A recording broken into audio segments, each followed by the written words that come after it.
اچھا ماغ صاحب، جو آپ ہائی کورٹ کی بات کر رہے ہیں کہ وہاں پہ ایک رکنی جو بینچ تھا اس نے جو فیصلہ دیا ہے، لیکن ایک چیز اور بھی ہے کہ 26 کو عمران خان نے تمام صوبوں میں اور مرکزی جو سیکریٹریٹ ہے ان کا الیکشن کمیشن کا، وہاں مظاہرے کرنے کا بھی ایک کال دے رکھی ہے. دیکھ، جیسا راجہ صاحب آپ جانتے ہیں کہ عمران خان کو پریشر میں کھیلنا آتا ہے اور پریشر ڈالنا آتا ہے. تو عمران خان صاحب پریشر میں کھیل بھی رہے ہیں اور پریشر ڈال بھی رہے ہیں. تو ابھی یہ جو انہوں نے الیکشن کمیشن کے بعد مظاہروں کا جو اعلان کیا ہے، اس کا نتیجہ یہ ضرور نکلے گا کہ الیکشن کمیشن آف پاکستان کو کم از کم ساری جماعتوں کو فارن فنڈنگ کے کیس سننا پڑیں گے. ایک جماعت کو دیوار سے نہیں لگایا جائے گا. اور دوسری بات راجہ صاحب، میں یہ بھی آپ سے کہنا چاہوں گا کہ عمران خان نے کوئی ایک نہیں کوئی 1000 بلنڈر کیے ہوں گے، بے شمار غلطیاں کی ہیں، لیکن اس وقت اگر عمران خان کی پارٹی کو نااہل قرار دیا جاتا ہے تو یہ سارا کا سارا ملبہ جو ہے وہ امریکہ پہ جا پڑے گا اور موجودہ حکومت پہ جا پڑے گا. اور پھر یہ بات ثابت بھی ہو جائے گی کہ عمران خان کو واقعی ایک سازش کے ذریعے نکالا گیا اور وہ مراسلہ سچ ہے. لہٰذا میں یہ سمجھتا ہوں کہ مقتدر حلقے بھی اور موجودہ حکومت بھی وہ سارے یہ چاہیں گے کہ یہ ملبہ ان پہ نہ گرے اور یہ کسی طریقے سے بچا کے ساری پارٹیاں نکل جائیں اس میں سے.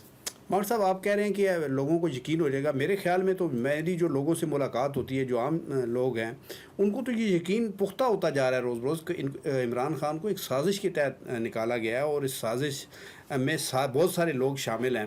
تو کیا آپ اب بھی سمجھتے ہیں کہ لوگوں کو یقین نہیں ہے؟ دیکھیں راجہ صاحب، میں ایک بات آپ کو بتاؤں کہ امریکہ جو ہے وہ اب بھی سپر پاور ہے. اگرچہ چائنا کی وجہ سے تھوڑا کمزور ہوا ہے، لیکن ہم جو ہیں وہ ایک امریکہ کی، یہ سچ ہے، ہم ایک امریکہ کی کالونی کے طور پہ رہے ہیں. 1947 میں ہم آزاد ضرور ہوئے لیکن زیر اثر ہم امریکہ کے ہی رہے. اور امریکہ نے ہمارے پاکستان میں بڑی بڑی وارداتیں کی ہیں اور وہ ان وارداتوں میں ہم ان کے ساتھ شامل رہے ہیں. اور وہ ہمارے ہی خلاف تھیں، اور جب بھی ہمیں ضرورت پڑی امریکہ کی انہوں نے ہمارا ساتھ نہیں دیا. تو اتنا آسان نہیں ہے کہ یہ ہم یہ کہہ دیں کہ جی یہ امریکہ نے کیا. اچھا چلیں ایسے ہی مان لیتے ہیں کہ اگر یہ بات ثابت ہو جائے کہ امریکہ نے کیا ہے تو ایک 180 پوائنٹ سکورنگ کے علاوہ کیا ہے؟ کیا ہم اس پوزیشن میں تو نہیں ہیں کہ امریکہ کو فتح کر لیں. خود عمران خان صاحب کہتے ہیں کہ میں امریکہ کے خلاف نہیں ہوں، لیکن میں یہ کہتا ہوں کہ وہ مداخلت نہ کرے، سازش نہ کرے. تو راجہ صاحب اگر یہ بات مان لی جائے، بالفرض ہم نے مان لی کہ یہ انہوں نے مداخلت کی ہے جیسا کہ ماضی میں بھی وہ کرتا رہا ہے. اب ضیاء الحق کو اس لیے لایا گیا، رشیا میں ان کو ضرورت تھی، رشیا کے خلاف افغانستان میں ضرورت تھی. پرویز مشرف کو اس لیے لایا گیا کہ طالبان کے خلاف آپریشن کرنا تھا.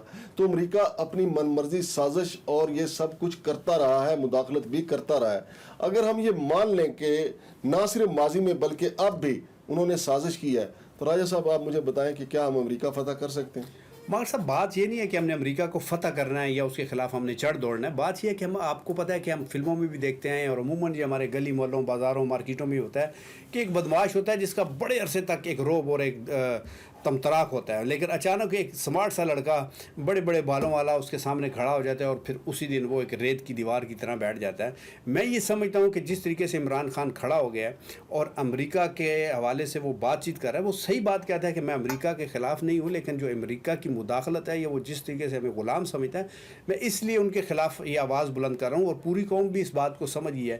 میں تو یہ سمجھتا ہوں کہ یہ اس کا بیانیہ اتنا سٹرونگ ہو گیا کہ جس کو اب شکست نہیں دی جا سکتی. دیکھیں راجہ صاحب، میں یہی کہتا ہوں نا، یہ بات ٹھیک ہے عمران خان صاحب کی، عمران خان نے اپنے بیانیے کو سٹرونگ کر لیا، لیکن مجھے آپ یہ بتائیں کہ بزدار کے کرتوتوں کا حساب کون دے گا؟ فرا گجر کے کرتوتوں کا حساب کون دے گا؟ ندیم بابر کے کرتوتوں کا حساب کون دے گا؟ عمران خان کے ناک کے نیچے جو کرپشن ہوتے رہی، فواد چودھری نے جو کرپشن کی، اس کا حساب کون دے گا؟ راجہ صاحب یہاں تو کرپشن کا ایک سیلاب آیا ہوا تھا. اب اس طریقے سے عمران خان کو نہ نکالا جاتا تو یہ سارے احتساب ہونے تھے، لیکن اب عمران خان نے ان سارے معاملات کے اوپر ایک بڑا سا وہ اس نے رکھ دیا ہے، سارا پورا بستہ اس کے اوپر رکھ دیا ہے مراسلے کا. اب وہ ساری چیزیں نیچے دب گئی ہیں. اب راجہ صاحب یہ ساری چیزیں جو ہیں سامنے آنی چاہیے. اب اس کا نقصان کیا ہوگا کہ عمران خان سے جو غلطیاں ہوئی ہیں، عمران خان ان سے سیکھنے کی بجائے عمران خان میں مزید ہٹ درمی آئے گی، عمران خان میں مزید ضدی پن آئے گا. عمران خان مجھے تو اب ایسا لگ رہا ہے، یقین مانے کہ عمران آئندہ الیکشن میں زیادہ تر ٹکٹ جو ہے وہ بزدار طبیعت لوگوں کو دے گا اور پورے ملک میں بزدار مسلط کرنا چاہے گا ایسے، کیونکہ عمران خان کو ایسے لوگ اچھے لگتے ہیں جو یس مین ہوں. اب مجھے بتا دیں کہ جو پنجاب کا بحران ہے، وفاق کا بحران ہے، کیا کارکردگی ہے بزدار کی؟ ویسے پنجاب کے مسائل حل کرنے میں بزدار کی کیا کردگی ہے.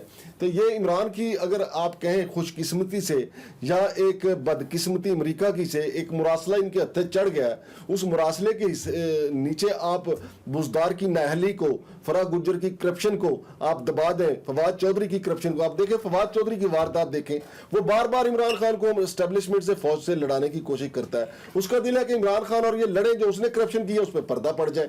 ندیم بابر لوگ, یہ سارے لوگ یہ چاہتے ہیں کہ عمران خان فوج سے لڑ جائے, کیونکہ عمران خان اگر فوج سے لڑ جائے گا تو جنہوں نے کرپشن کی ہے وہ بچ جائیں گے. تو یہ ساری واردات ہے. مگر صاحب میرا اپنا ذاتی خیال یہ ہے کہ اب ایسا ہونے والا نہیں ہے. اب ایک واقعی ڈیفائننگ مومنٹ ہے جس میں ساری چیزیں بدلنے جا رہی ہیں.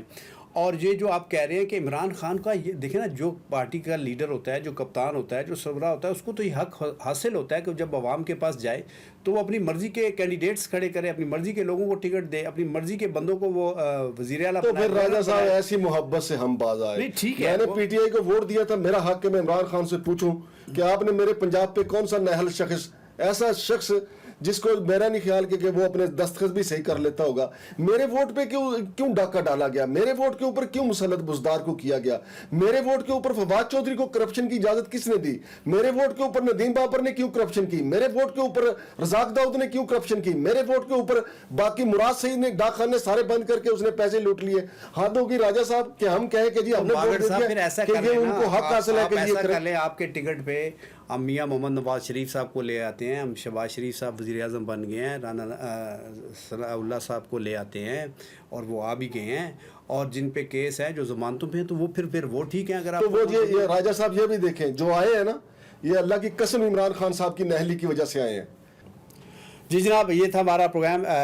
شمشاد ماگڑ صاحب آپ کا بہت شکریہ. لیکن ناظرین ایک بات آپ کو یاد رکھنی چاہیے, اور ہماری یادداشت کمزور ہے, کہ عمران خان کے حوالے سے جتنے بھی دعوے ہوئے, اس کے بارے میں جتنی بھی پیشن گوئیاں ہوئیں, اس نے ان کو غلط ثابت کر دیا, چاہے اس کی سیاست کی شروعات میں تھی, اور چاہے اس کے وزیر اعظم بننے کی تھی, اور چاہے ان کے اس نکالے جانے کے بعد جلسوں کی تھی.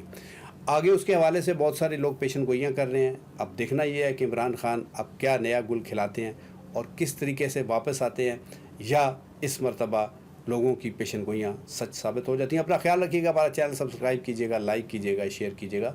پاکستان زندہ باد.